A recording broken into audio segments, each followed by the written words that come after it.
Hello friends, आज हम आपको बताएंगे अध्याय 24 समतल पृष्ठों पर प्रकाश का अपवर्तन के आंकिक प्रश्नों का हल। मैं वाईपी सर, इस चैनल में आपका स्वागत है। पिछले वीडियो में हमने आपको अध्याय 25 के आंकिक प्रश्नों का हल बताया था। उसके वीडियो का लिंक आपको डिस्क्रिप्शन बॉक्स में मिल जाएगा, तो आप वहाँ से इसको पढ़ सकते हैं। ये समतल पृष्ठों पर प्रकाश के अपवर्तन का आंकिक प्रश्नों का हल लगाने से पहले, इसको हल करने से पहले इससे कुछ संबंधित परिभाषाएं हैं और कुछ फार्मूले हैं, इसको हम आपको बता देते हैं। उसके बाद से इसके आंकिक प्रश्नों का हल बताते हैं। ये देखें, ये प्रकाश का अपवर्तन, इसमें जब प्रकाश की किरण एक माध्यम से दूसरे माध्यम में प्रवेश करती है तो वह अपने मार्ग से विचलित हो जाती है। तो प्रकाश की किरण को अपने मार्ग से विचलित होने की घटना को प्रकाश का अपवर्तन कहते हैं। इसको समझने के लिए आप देखें,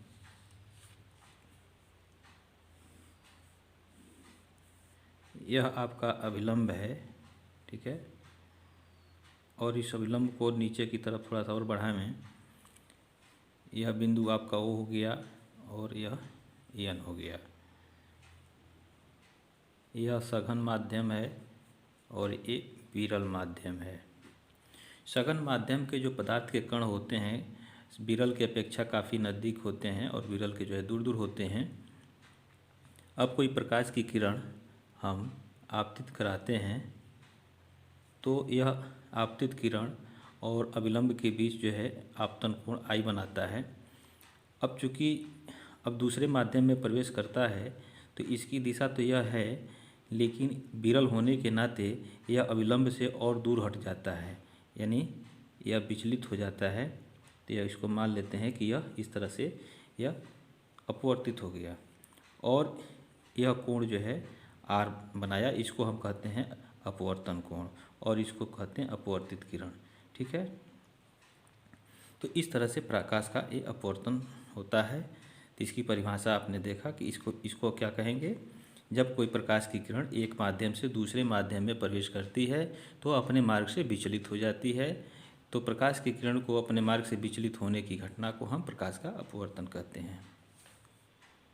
इसके विपरीत यदि प्रकाश की किरण विरल से अगर सघन में जाएगा तो अपवर्तित जब होगा तो वह अभिलंब की ओर झुक जाएगा, ठीक है, और जब सघन से विरल में प्रवेश करेगा तो वह अभिलंब से दूर हटेगा। इसके बाद से आता है अपवर्तन के नियम। अपवर्तन के नियम, इसमें मुख्य रूप से दो नियम हैं। अपवर्तन की क्रिया में क्या होता है, आपतित किरण, अभिलंब तथा अपवर्तित किरण तीनों एक ही समतल में होते हैं। इसका पहला नियम हो जाएगा, ठीक है। दूसरा इसका हो जाएगा कि किन्हीं दो माध्यमों के लिए एक ही रंग के प्रकाश के लिए आपतन कोण ये जो है इसका ज्या, ठीक है, और अपवर्तन कोण का ज्या का अनुपात एक स्थिरांक होता है, ठीक है। इसको हम ये भी कह सकते हैं कि पहले माध्यम के सापेक्ष दूसरे माध्यम का अपवर्तनांक, इसको हम कहते हैं। अब इसके बाद से देखें, इसको अगर हम कहें ये सघन माध्यम जो है यह अगर वाटर ले लें, ठीक है, और यह जो है एयर है विरल अगर ले लें तो इसको हम बोलेंगे WNA, यानी पानी के सापेक्ष Y का अपवर्तनांक यह हो गया, ठीक है। अब इसको अगर बदल दें हम तो ANW, यानी Y के सापेक्ष यदि जब प्रकाश की किरण जो है Y से प्रवेश करता है पानी में तो उसका अपवर्तनांक, पानी का अपवर्तनांक हो जाएगा यह साइन R/साइन I। इसको हम बदल दें तो यह आपका फर्स्ट हो जाएगा, यह सेकेंड हो गया। फर्स्ट और सेकेंड का अगर हम गुणा करें तो WNA गुणे ANW और यह हो जाएगा साइन I/साइन R और गुणे साइन R/साइन I। साइन I से साइन I कट गया, साइन R से साइन R, और यह जो है 1 हो जाएगा। ठीक है, तो इस तरह से आप देखें कि यह ANW और गुणे WNA इसका जो है गुणनफल 1 होता है। यह एक आपका फार्मूला हो गया। इसके बाद देखें, समतल द्वारा अपवर्तन से किसी वस्तु की प्रतिबिंब की स्थिति क्या है। यह एक आपका कांच है। ठीक है, कांच के नीचे यहाँ एक वस्तु कोई रखा गया है और उसको हम ऊपर से देखने का प्रयास करते हैं तो यह वस्तु जो है यहाँ दिखता है। ठीक है, इसका प्रतिबिंब आई पे बनता है। कैसे बनता है, यहाँ से प्रकाश की किरण जो है यहाँ ये जो इसका प्लेन है यहाँ पर आपतित होता है और यह कांच है तो ये सघन माध्यम हो गया, यह वायु है तो विरल माध्यम हो गया। यह इसका अभिलंब हम खींच लेंगे तो यह अविलंब से दूर हट जाएगा। ठीक है, सघन से विरल में जा रहा है तो अविलंब से दूर हटता है। ठीक है, यह हो गया अपवर्तित किरण। इसी तरह से एक दूसरा किरण जो है आपतित कराएंगे हम इस पर, तो यह भी जो है अविलंब से दूर हटेगा। यहाँ अविलंब खींच लें और इनको पीछे की तरफ जो है हम बढ़ाएं तो यह एक दूसरे को यहाँ काटेगा। तो इस तरह से इस वस्तु O का प्रतिबिंब जो है आई पे बनता है। तो इस तरह से हम देख रहे हैं इस वस्तु की वास्तविक जो गहराई है यह है। ठीक है, और आभासी गहराई जो है PI है। तो हवा के सापेक्ष कांच का अपवर्तनांक जो हो जाएगा वस्तु की वास्तविक गहराई बट्टे वस्तु की आभासी गहराई। ठीक है, तो ये फार्मूला है, इस पर भी जो है प्रश्न पूछे जाएंगे, इस पे बनते हैं। ठीक है, तो देखें इसका फार्मूला ANG बराबर वस्तु की वास्तविक गहराई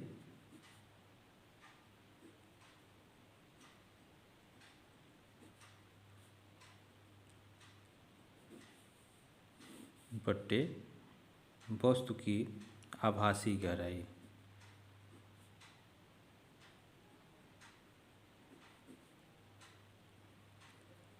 ठीक है, तो यह आपका एक फार्मूला है। इसके बाद से टॉपिक आपका है क्रांतिक कोण, क्रिटिकल एंगल। इसके लिए देखें, यह आपका जो है समतल है और यह एक अविलंब है। ठीक है, और यह सघन माध्यम है और यह विरल माध्यम है। ठीक है, अब इस पर एक आपतित किरण हम जो है प्रकाश की किरण को आपतित कराते हैं। यह जो है आपका यह आपतन कोण हो जाता है। ठीक है, और इसको अविलंब को जो है हम नीचे की तरफ ऐसे बढ़ाएं तो यह जब सघन से विरल माध्यम में जाएगा तो यह अपने मार्ग से विचलित होगा, यानी अविलंब से यह दूर हट जाएगा। ठीक है, यह n डैश है तो यह थोड़ा सा ये दूर हटेगा। ठीक है, तो यह हो जाएगा आपका अपवर्तन कोण। एक स्थिति ऐसी भी हो सकती है, ठीक है, कि आपतन कोण का हम मान बढ़ाते जाएं और जब अपवर्तन कोण का मान 90 डिग्री हो जाए वहाँ पर आपतन कोण को बढ़ाना हम बंद कर दें तो उस स्थिति में यह आपतन कोण जो है क्रांतिक कोण कहलाता है। अब इसका फिगर देखें कैसे होगा।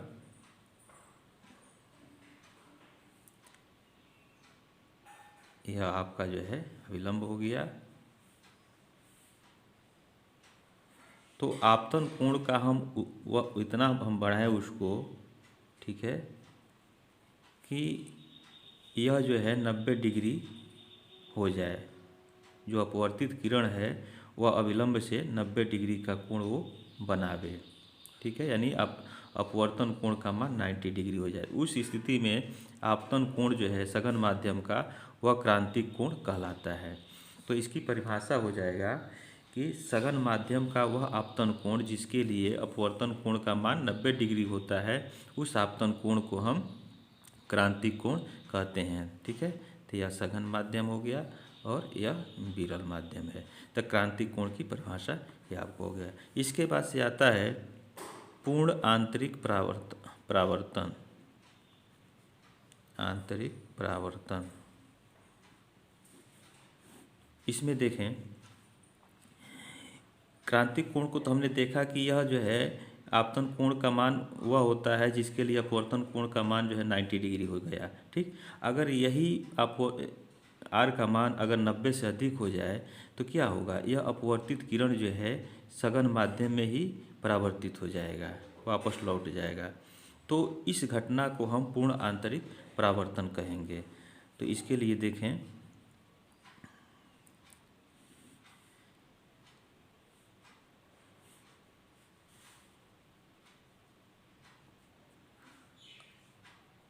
तो उसी माध्यम, सघन है, सघन माध्यम है और यह विरल माध्यम है। तो उसी माध्यम में लौटने के लिए क्या होना चाहिए, 90 का मान अधिक होना चाहिए। जब 90 अधिक होगा तो इसका मतलब ये क्रांतिक कोण भी यह अधिक होगा। तो क्रांतिक कोण का, जब आपतन कोण का मान क्रांतिक कोण से अधिक होगा, ठीक है, उस स्थिति में यह अपवर्तित किरण जो होगा वह सघन माध्यम में ही वह परावर्तित हो जाएगा। तो इस घटना को हम पूर्ण आंतरिक परावर्तन कहते हैं।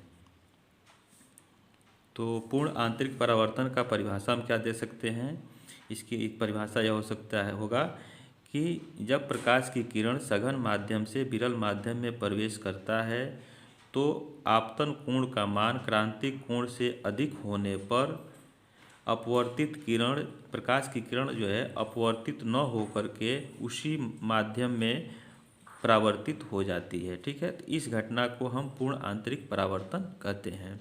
अब इसका शर्त क्या है, पूर्ण आंतरिक परावर्तन के लिए आवश्यक शर्त, इसमें पहला शर्त यह है कि प्रकाश की किरण को सघन माध्यम से विरल माध्यम में जाना चाहिए। ठीक है, दूसरा क्या है, दूसरा यह है कि सघन माध्यम का आपतन कोण का मान क्रांतिक कोण से अधिक होना चाहिए। ठीक है, यह जो है दूसरा शर्त हो गया।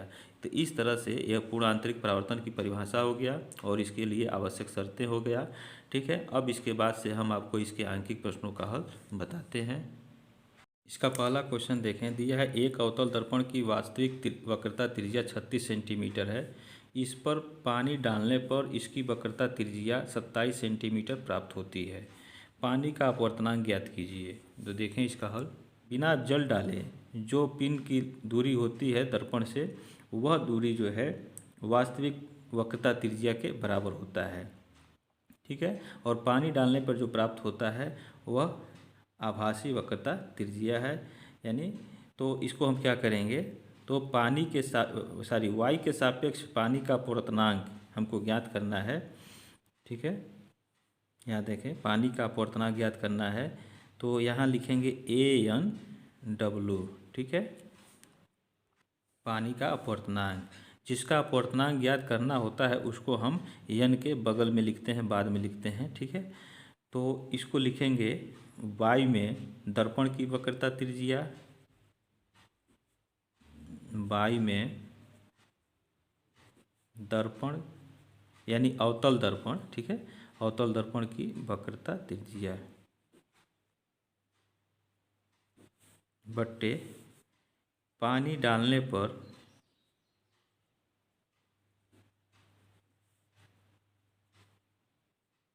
वक्रता त्रिज्या। तो y में दर्पण की वक्रता त्रिज्या कितनी है, यह 36 सेंटीमीटर है, तो हम यहाँ लिख लेंगे 36 सेंटीमीटर, और पानी डालने पर प्राप्त होता है 27 सेंटीमीटर। ठीक है, इसको काट दें तो 9 चौका 36 और 9 त्रिक 27, तो 4/3 हो जाएगा। तो इस तरह से इसमें अब भाग करें तो 3 एक 3, 1 बचा, दशमलव ले लिए 10 हो जाएगा, 3 त्रिके 9, फिर 1 बचा, 0 लेंगे 10 हो जाएगा, 3 त्रिके 9। तो इसका जो है अपवर्तनांक पानी का 1.33 होगा। ठीक है, तो इसको लिख लें AN W। यही जो है आपका आंसर हो गया। अब इसके शेष आंकिक प्रश्नों का हल हम आपको अगले वीडियो में बताएंगे। आपको कोई समस्या हो तो आप कमेंट बॉक्स में कमेंट करें। तब तक के लिए आप इस चैनल पे बने रहें। जय हिंद।